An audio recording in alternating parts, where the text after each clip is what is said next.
It's not something I would personally choose to do if I had complete control over the platform. If I had complete control over the platform, I wouldn't like censor people and kick them out for saying DUMBASSS. But like, frankly, it's not up to me. It's up to TikTok. Hey, welcome in. Do you support Trump? So I am on the fence. Okay, if the election was held tomorrow between Trump and Harris, knowing everything that you do now, who would you vote for? Trump. Okay, perfect. Then you're in the right place. Let me thank a couple people, and we'll hop into the discussion. Momo, thank you for the $20 on Super Chat. I appreciate that, Momo. Let's get 200 Momo W's down below. I really appreciate you so much. Thank you, Momo.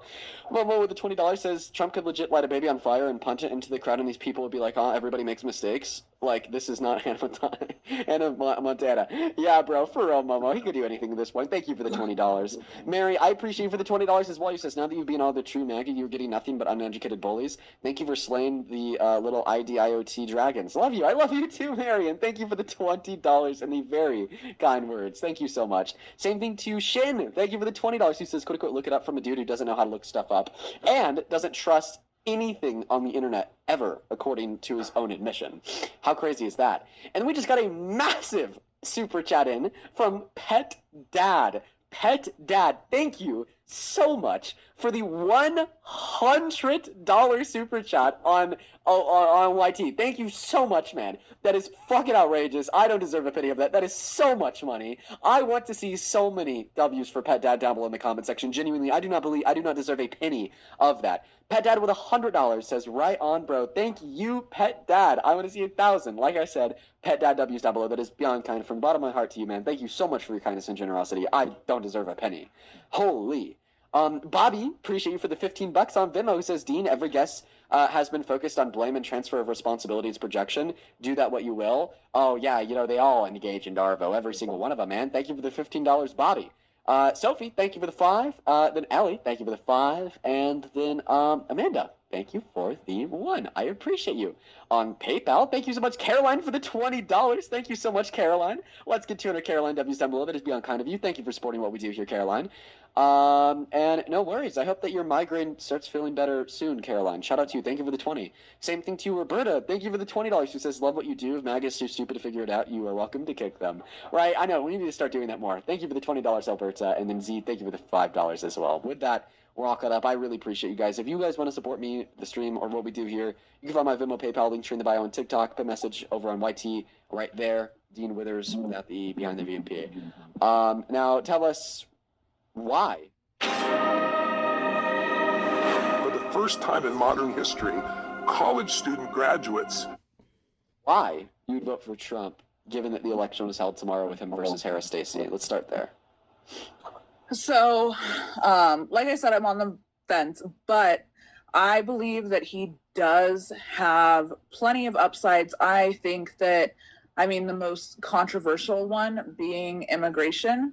And that's what actually leads me to being on the fence. I do believe that everybody should get into the country legally, obviously. But I don't know if the way he's going about it is too strong at this point in time. Okay, so I don't think that we should support policy that doesn't materially benefit our country and only materially hurts it. And that's his immigration policy. Right? As a massive economic downside, we'll start there. Undocumented immigrants account for 8.6 million of our laborers, 12 million of our consumers. They contribute 1.1 through 1.7 trillion dollars to the GDP annually and pay over $100 billion per year in taxes.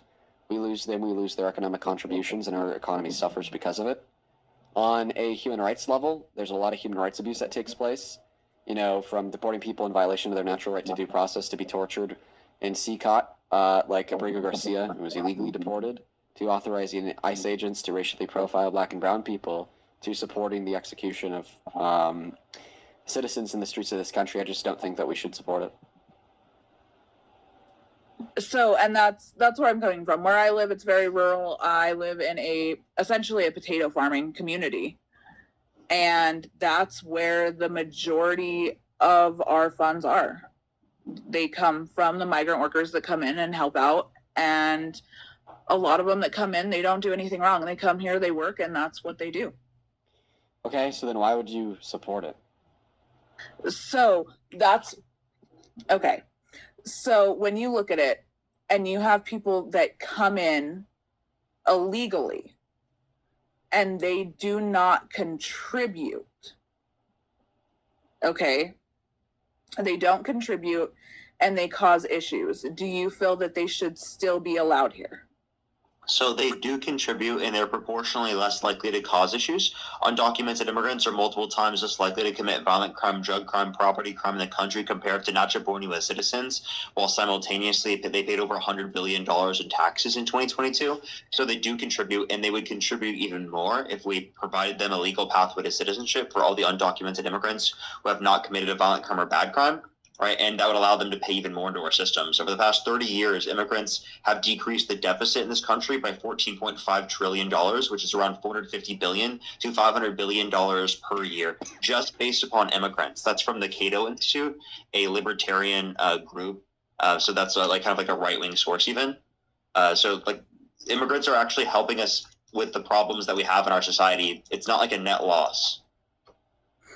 Well, absolutely. So, with that being one of Trump's biggest selling points, are you guys saying that? Okay, hold on. So, I just want to know, do you guys support him in any way, shape, or form? Why is this question relevant? No, but why? Obviously not. Okay. We don't So- The question be because we're trying to debate you here on like why you support like the policy. So we've like went over how the policy is really detrimental.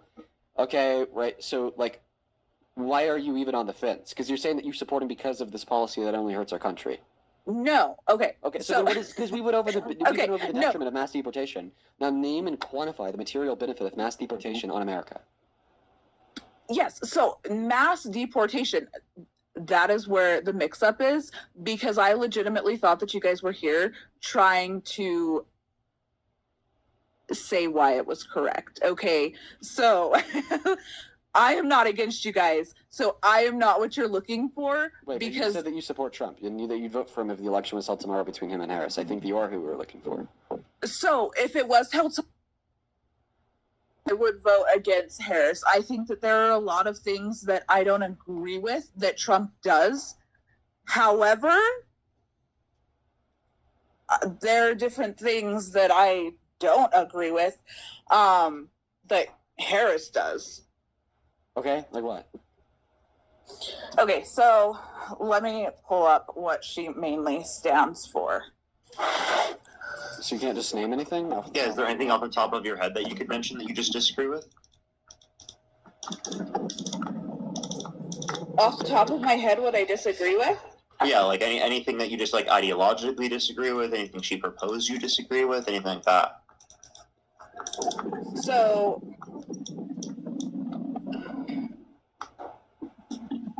Can you even answer his question? can I answer his question?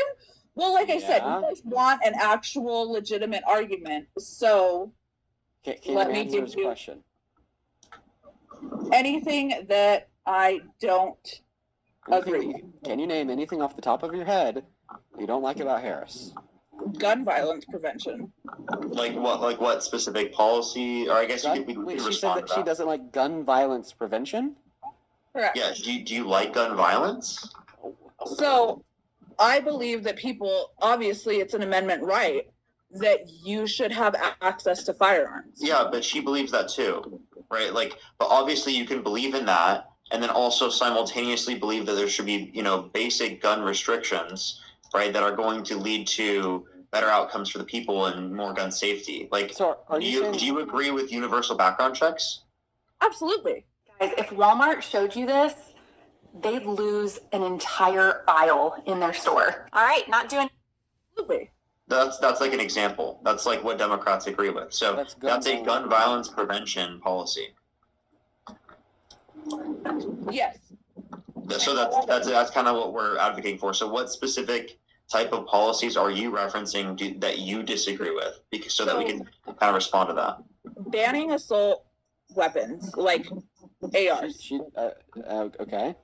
There was this policy from 1994 to 2004 that actually like massively reduced the level of gun deaths right, and gun violence specifically associated with this until it was sunsetted in 2004. So we've already had policies like this in the past, and it was helpful. And she's just advocating to bring those things back. I mean, even when she was, I don't think she even ran on this time. I think that was like 2020.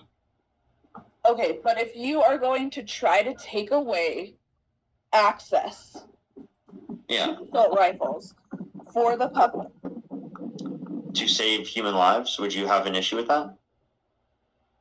so what happens if there were to be a war? You have nothing to defend yourself with. Wait, no, we're not saying there's no guns. We're just saying that you can't get certain types of what are deemed to be assault weapons. Also, we have a military to defend us. Yeah, and like literally like defense systems with missiles, and no one's gonna like invade our country because of geography, and we have allies, and like economically speaking, they wouldn't be able to do that.